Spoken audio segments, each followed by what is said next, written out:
So, hello everyone. In this video, we'll be knowing and understanding how scrapping can be useful and how it can generally change the way you work while just training your LLM model or just making something and a small project event that will help you. So, first of all, let's see what I have made and then I will tell you what it does. So, just I will start my script here. I have a new.py. I just made that, and here just nearly about 44 to 45 line of codes, and see what does it do. Like Python and new.py. Let's run this. So this is basically scrapping the web pages that was provided by the NASA SpaceX App Challenge group.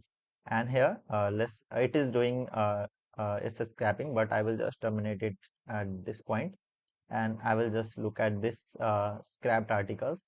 This is all the text information that it has scrapped from the website. So basically, what was the problem statement?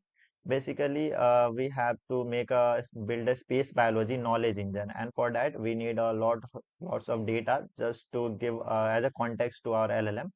And here scrapping play a crucial role.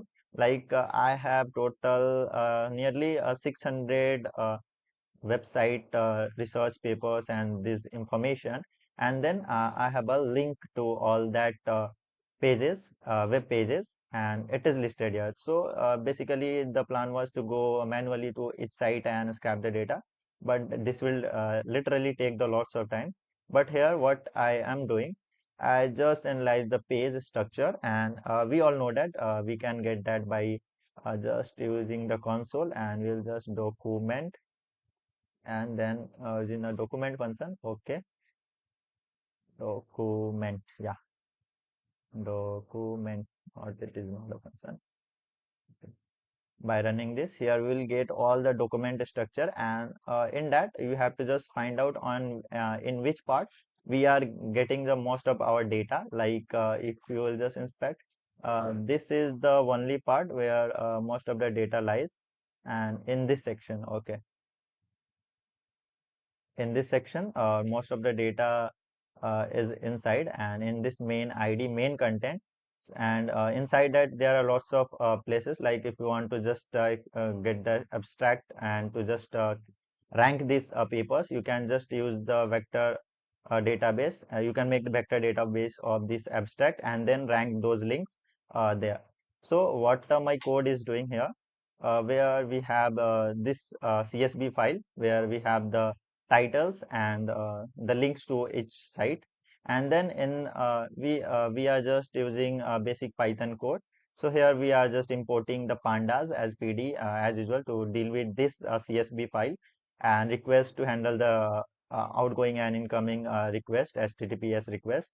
And the next thing is BeautifulSoup. It's a beautiful scrapping tool that is in Python, and we have OS to handle the files, and we have time to just uh, mimic the human like a scrapping, like it's not get blocked by the bot as a bot. So first we are giving the file name, and then we are opening that whatever we have here, and making a scrapped article name folder just to save our file. Okay, make directory, just basically making that.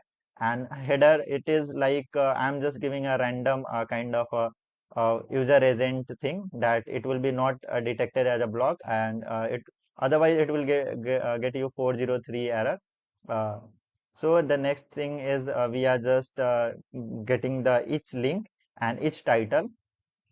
Title why for storing this as the name of the title, and then we are just scrapping this website, that website in each iteration. And here we are just identifying the class body, main article body, that I showed you in that inspect button of that web page. And we are just using a basic logic to just save that. And otherwise we are also using the try and accept error handling, so that when the uh, website is not reachable or any error happen, it will not throw you a big error. It will just handle that error and move to the other thing.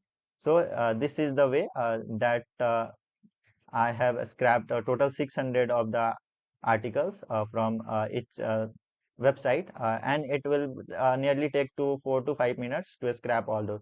Because here I have also used time.sleep, where we are just stopping it for a millisecond on some seconds, so that it will not get blocked by that site, and that will be not a DDoS attack on the site. It will just go in the site and it will ask for the information and then scrap that. And here is all about the project. So this data we can use, we can convert this into a vector and then give it to the open search or the Elasticsearch, and that will be helping us to just rank those things in our whatever we are building. So hope you got that project. So thank you.